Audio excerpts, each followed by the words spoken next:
अस्सलाम वालेकुम मिनहाज, मेरा नाम वसफ़ा है। ये वाक़या पीएमटीएफ हाउसिंग सोसाइटी जो कि बहस कॉलोनी में है, उधर का है। 2016 की बात है। जैसे कि मैंने आपको बताया था कि मेरे बाबा गवर्नमेंट एम्प्लॉयी थे और हम उस सोसाइटी के जिस हिस्से में रहते थे, वहाँ अच्छे जिन्नात थे, जो तंग नहीं करते थे। मेरे वालिद नाइट शिफ्ट करके आए थे। सुबह 8 बजे का वक़्त होगा तकरीबन। हम 3 बहन-भाई, 1 मैं और मेरे 2 भाई, हम एक ही कमरे में सो रहे थे और उसके बराबर वाले कमरे में वालिदा और वालिद थे। बाबा सो नहीं रहे थे लेकिन लेटे हुए थे और लेटे भी पूरी तरह नहीं थे, बल्कि हाथ के सहारे से जैसे आधे बैठे, आधे लेटे होते हैं, उस तरह थे और आँखें बंद थीं उनकी कि उनके हाथ में एक छोटा हाथ आया और वो उस हाथ को पकड़ के हल्का-हल्का सहलाने लगे। कुछ सेकंड बाद उन्होंने आंखें खोल के देखा तो मेरे छोटे भाई का हाथ था। वो बाबा को देख के हल्का-सा मुस्कुराया। बाबा ने भी उसको मुस्कुराहट पास की और वापस अपनी आंखें बंद कर ली और सहलाने लग गए। यहाँ मैं ये बताती चलूँ कि मेरे वालिद को टिपिकल जो मेरे वालिद हैं वो टिपिकल फादर हैं जिनसे सब डरते हैं और जब वो आए तो सब बिल्कुल सीधे बैठ जाते हैं। कोई इनके सामने बात नहीं करता, कोई मज़ाक नहीं करता, जैसे कि हमारी जनरेशन के अक्सर वालिद होते हैं। हम भी उनसे क्योंकि डरते थे और इस तरह का लाड-प्यार वाला कोई मामला ही नहीं था, इस वजह से उनको अचानक ख़्याल आया। उन्होंने फ़ौरन अपनी आँखें खोली, उठ के हमारे कमरे में आए और देखते हैं कि हम तीनों तो बेख़बर सो रहे हैं। उनको समझ आ गई कि ये मेरा भाई नहीं बल्कि कुछ और ही था। वो वापस आके वैसे ही लेट गए। मेरे बाबा के साथ बहुत ज़्यादा वाक़यात होते हैं लेकिन ना तो वो डरते हैं और ना ही हर वाक़े को बताते हैं। लेकिन क्योंकि उस वक़्त वालिदा भी कमरे में थीं, उनको ये सब अजीब लगा। उन्होंने वालिद से पूछा तो वालिद ने वालिदा को ये सारी बातें बता दी। ऐसा ही उनकी फैक्ट्री में भी जिन्नात हैं और वो रात वाली शिफ्ट में लोगों के साथ शरारतें करते हैं।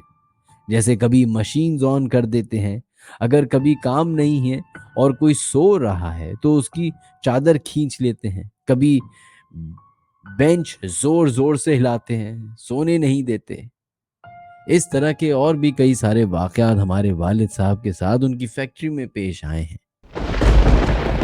ये कहानी 2023 18 फरवरी की है। ये वाक़या मेरे घर का ही है। मेरे घर में मैं और मेरा भाई रहते हैं।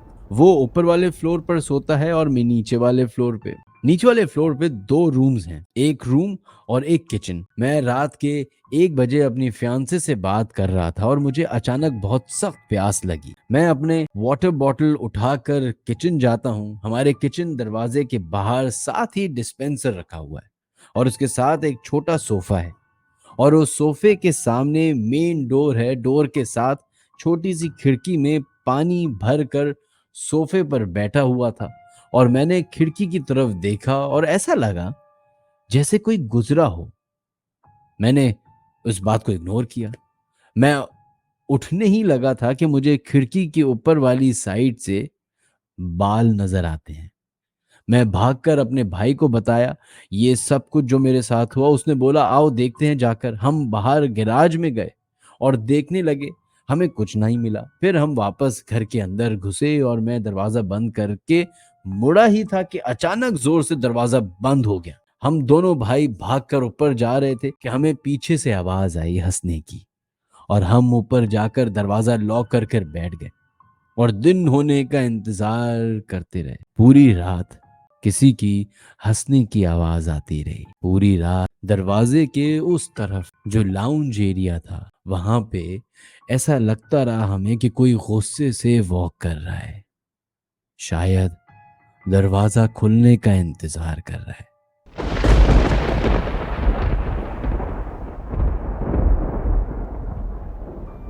लास्ट ईमेल पे मैंने आपको अपनी वालदा का एक वाकया बताया था। आज मैं मेरी बहन के साथ हुए कुछ वाकयात बताना चाहता हूँ। मेरे अब्बू का ट्रांसफ़र दूसरे गांव में हुआ जहां आबादी थोड़ी कम थी। हमारा घर ऐसा था कि लाइन से 3 रूम थे जिसमें तीसरे कमरे में एक शीशा लगा हुआ था। तो वाकया ऐसा है कि जब हम शिफ्ट हुए तो कुछ दिन तो सब नॉर्मल रहा।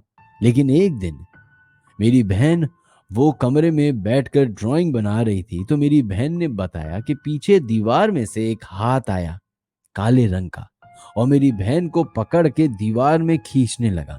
तो मेरी बहन ने चीखना चिल्लाना शुरू कर दिया और वो हाथ अचानक से गायब हो गया।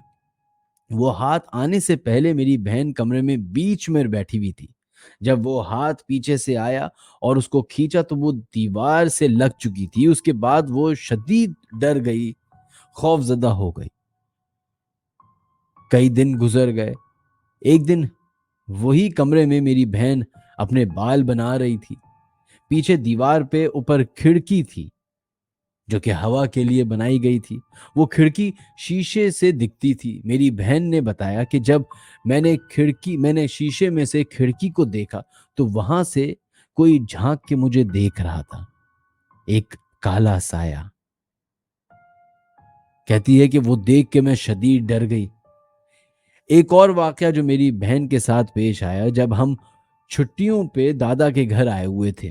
वो घर बहुत पुराने तर्ज का बना हुआ था। घर में मेरे 4 बड़े ताया ताई सब रहते थे। हमारा भी ऊपर एक कमरा था। ऊपर हमारे कमरा और एक बड़े पापा का कमरा भी था। उन लोगों को हमने वो जगह रहने के लिए दी भी थी। और 2 ताया नीचे रहते थे। लेकिन एक दिन ऊपर वाले ताया के यहाँ के सब दावत में गए हुए थे और हम लोग भी नीचे थे।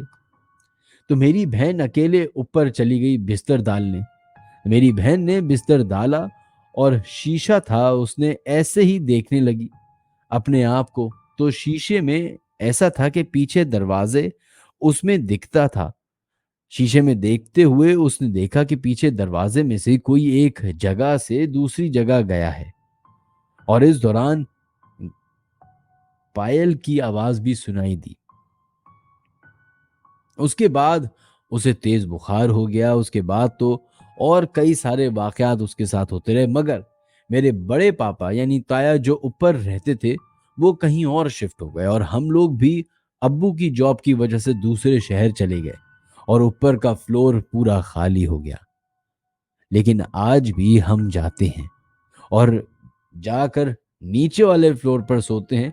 ऊपर से ऐसा महसूस होता है, जो कि काफी अरसे से बंद है वो फ्लोर, लेकिन तब भी ऐसा महसूस होता है कि आज भी उस फ्लोर पे कोई है।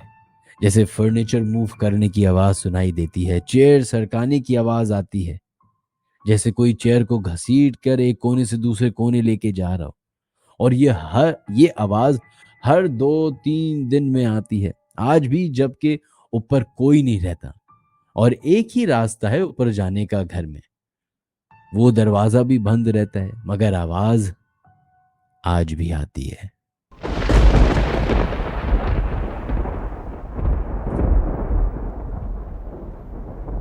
अस्सलाम वालेकुम मिनहाज। मैं आपका न्यू लिसनर हूं। मैं आपके साथ एक वाकया शेयर करना चाहता हूं। अच्छा, तो वाकये की तरफ आते हैं। मिनहाज भाई, ये बात अभी रीसेंट साल की है। गर्मियों के दिन थे। मैं गर्मियों में छत पर जाकर सोता था। एक दिन मैं जब छत पर अपनी चारपाई पर लेटा हुआ था और मोबाइल इस्तेमाल कर रहा था, तो मैंने देखा कि हमारी जो स्टेयर्स हैं उनसे एक खातून नीचे जा रही है। मैं देख के हैरान हुआ कि छत पर मेरे अलावा कोई भी नहीं था और ये खातून का हुलिया ऐसा था कि उसने मेरी बड़ी बहन के कपड़े पहने हुए थे और मेरी सबसे छोटी बहन का स्कार्फ पहना हुआ था। मैं समझा कि मेरी बड़ी बहन मुझे देखने आई होंगी।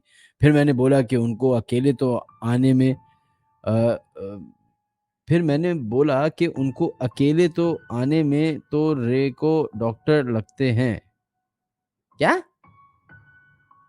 मेरी बड़ी बहन मुझे देखने आई। फिर मैंने बोला कि उनको अकेले आने में तो डर लगता है।